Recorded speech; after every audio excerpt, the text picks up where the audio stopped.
Bienvenue maintenant dans l'instance réservée à la lecture géopolitique.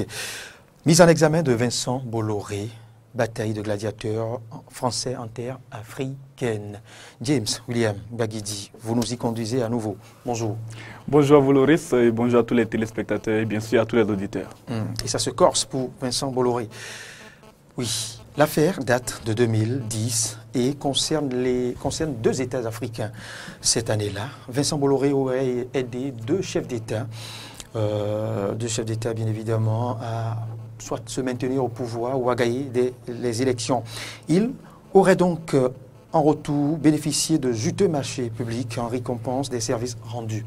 Mais si le puissant industriel français est aujourd'hui rattrapé par la justice, c'est parce que d'autres opérateurs économiques français comme lui ont été lésés dans l'histoire. Et les langues se délient davantage sur le continent petit à petit. Alors James, que sait-on de ces différentes affaires qui ont conduit Vincent Bolloré en garde à vue puis à une mise en examen? Merci Loris. Vincent Bolloré, donc, vous l'avez rappelé, propriétaire donc, du groupe Havas, en réalité, groupe qui est chargé de communication, qui est un groupe de communication médiatique, en tout cas, offert ses services, ce groupe a offert ses services à ces deux présidents dont vous avez parlé. D'une part, le président actuel de la Guinée, il s'agit de Alpha Condé, c'était en 2010, à l'orée de la campagne électorale qui devrait sanctionner le départ du pouvoir du capitaine Moussa Dadis Camara, que vous connaissez très bien. Il y avait aussi une campagne électorale, une autre au Togo, celle-là, le président Foya Singbe, qui était au pouvoir depuis 2005, qui est arrivé dans des conditions quelque peu compliquées après le décès de son père, voulait se maintenir à tout prix au pouvoir. Et pour cela, il avait lui aussi besoin de conseils en communication, d'investissement de la part d'une entreprise qui serait en mesure de le faire. Et le groupe Havas a contribué lors de ces deux grandes campagnes électorales, mais des campagnes électorales extrêmement rythmées, des campagnes électorales riches en couleurs, à la réélection donc de ces deux, voilà, la réélection de Foya Singbe d'une part et à l'élection donc de Alpha Condé de l'autre côté. En conséquence, quelques mois plus tard, pour ce qui concerne la Guinée, on s'est retrouvé à ce que le président de la République décide d'annuler le contrat de concession qui avait été donc accordé, qui avait été emporté par l'entreprise, le groupe français Necotrans, pour la gestion du terminal pétrolier du port de Conakry. Et donc, il annule cette concession et attribue le marché au groupe qui était arrivé deuxième à l'époque de l'appel d'offres, c'est-à-dire le groupe Bolloré. C'est pour ce qui concerne le Togo, c'est un ancien partenaire de Vincent Bolloré qui est en cause. Là, c'est Jacques Dupuy-Doby. Il est lui aussi à la tête d'un grand groupe qui avait soumissionné pour le marché de gestion du terminal pétrolier, du terminal portuaire de Lomé.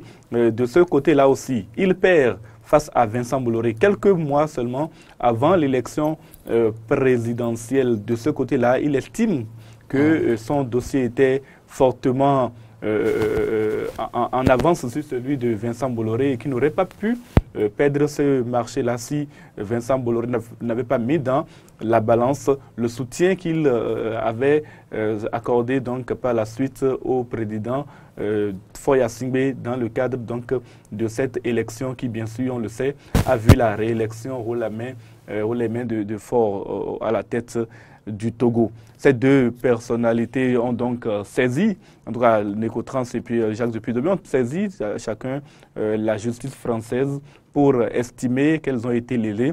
Il faut noter que au niveau de la Guinée, par exemple, les Guinéens ont reproché à Necotrans que 2 mois après la signature de la concession, les travaux pour la mise en valeur du terminal portuaire de Conakry n'avait pas encore commencé. Et c'est donc sur cet argument, donc prétextant de 2 mois pour la mise en œuvre de cette activité, que la concession de Necotrans a été purement et simplement annulée. Et de l'autre côté, au Togo, aucune explication n'a été donnée. En tout cas, le Togo reste silencieux jusqu'à présent. Mais le groupe Bolloré, de son côté, estime qu'il n'y a eu aucune irrégularité dans ces affaires-là. De toute façon, ce n'est pas ce que pensent visiblement les magistrats, puisque Vincent Bolloré est bel et bien mis en examen et il n'est pas le seul. Plusieurs autres cadres de son groupe le sont aussi. Alors, James, que peuvent espérer les adversaires de Vincent Bolloré dans cette affaire? Alors, chacun d'eux a des objectifs bien déterminés. Déjà, pour les deux, c'est le fait de revenir sur la concession faite à Vincent Bolloré dans des conditions qu'ils contestent, c'est-à-dire de retrouver leurs droits sur ces marchés-là. Vous savez, le cas similaire s'est déroulé au Bénin, où le président de la République de l'époque, le président Boni Yayi, et son ami du Niger, le président Mahamadou Issoufou, ont décidé d'accorder, de livrer un marché de gestion du terminal, de réhabilitation du chemin de fer Cotonou, Parakou, Dosso, Niamey, de l'attribuer à Vincent Bolloré, alors que c'est un autre opérateur économique, celui que nous connaissons, le président Samuel Dosso Aoré du groupe Pétroline, qui avait été déclaré adjudicataire après un marché auquel le groupe Bolloré, même s'il a acheté le dossier d'appel d'offres, n'a même pas soumissionné. Et donc, quand on arrive face à ce genre de situation, bien entendu, l'envie, la volonté des dirigeants de ces grandes entreprises, c'est de retrouver leurs droits. C'est ce que, par exemple, au Bénin, le président Samuel Dosso Aoré a eu à faire et il avait été conforté dans ses droits par la justice béninoise avant une autre décision politique. Celle-là, on ne va pas la commenter ni polémiquer autour. Mais au niveau de la Guinée et du Togo aujourd'hui, que ce soit Nécotrans ou Jacques Depuis-Dobi, chacun d'eux espère être rétabli dans les droits qui, selon eux, leur ont été spoliés par l'action de Vincent Bolloré et de ses manœuvres. Oui, James, avant de poursuivre, pourquoi Bolloré préfère, je dirais, récupérer les marchés déjà attribués à d'autres opérateurs, à d'autres firmes? Pourquoi Bolloré préfère cette stratégie commando? Bon, c'est ce qu'il appelle la méthode commando, mais je ne vais pas dire que Bolloré préfère cette méthode. Bolloré est présent dans 47 pays africains et notamment sur une bonne vingtaine de terminaux portuaires. Et ce n'est pas partout qu'il a agi de cette même manière. Mais il faut reconnaître que là où il a été devancé par d'autres, Bolloré utilise sa méthode qu'il appelle la méthode commando, c'est-à-dire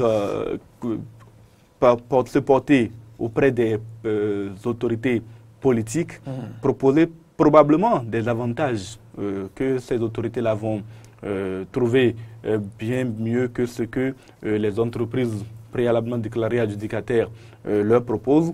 Bolloré en profite donc pour offrir des services dans divers domaines. Vous vous souvenez, par exemple, au Bénin, le président Patrice Talon, le président Boni Yayi, était dans une propension à la révision de la Constitution, à renouveler son mandat. Il ne l'a jamais dit officiellement, hein, mais tout le monde avait compris. Même la dernière lettre, quand il est parti de l'ambassadeur de France au Bénin, est très claire là-dessus. Les soupçons de volonté de renouvellement de son mandat pesaient lourdement sur Boni Yayi. Et c'est justement dans cette dynamique-là que Vincent Bolloré et lui se sont absolument rapprochés. Et on a vu comment les choses se sont déroulées à partir de 2013. La même chose s'est déroulée dans d'autres pays, mais il faut admettre aussi qu'il y a eu des moments où Vincent Bolloré a été le premier, parfois même le seul dans d'autres pays à soumissionner pour d'autres marchés et qu'il l'a gagné.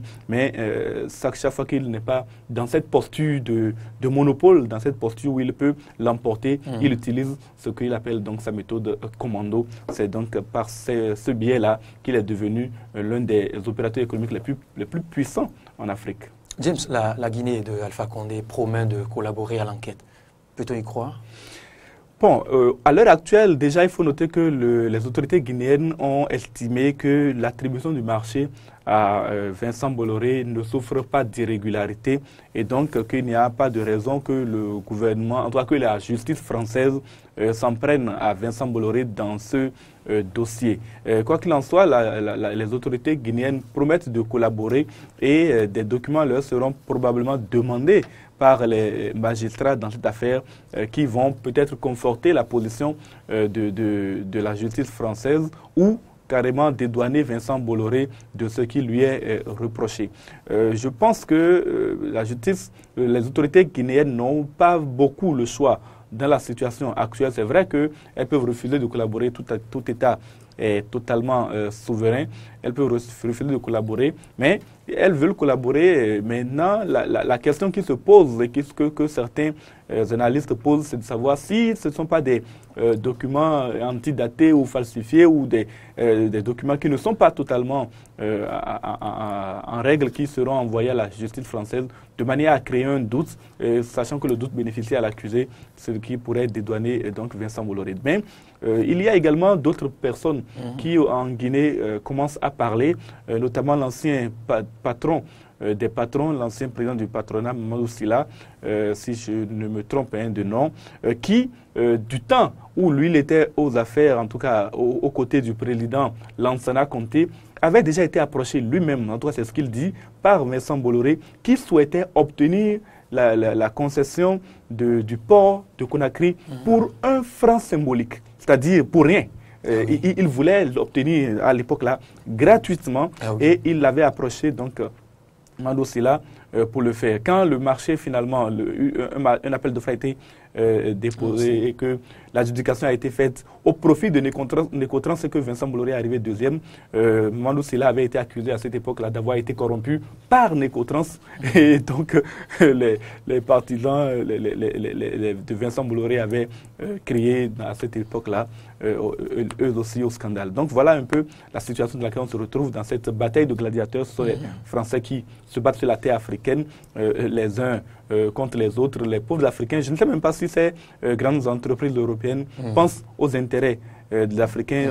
On n'a pas mené d'enquête sur les conditions dans lesquelles Nécotrans a obtenu le marché en Guinée. Hein, et on sait très bien que le régime de Lansana Conté, à un moment donné, avait été reconnu comme un régime extrêmement corrompu sur le continent. On ne sait pas s'il y a eu, là aussi, des choses qui se sont passées. En tout cas, à l'époque, Mamadou Sylla, président du patronat, tout puissant ami de Lansana Conté, qui était le chef d'État, avait lui aussi été accusé de corruption. Donc, sa parole aujourd'hui ne fait pas forcément totalement foi, mais il précise que Vincent Bolloré n'était pas et n'aurait pas dû être l'adjudicataire de ce marché. James, pour finir, en 30 secondes, que risque Vincent Bolloré?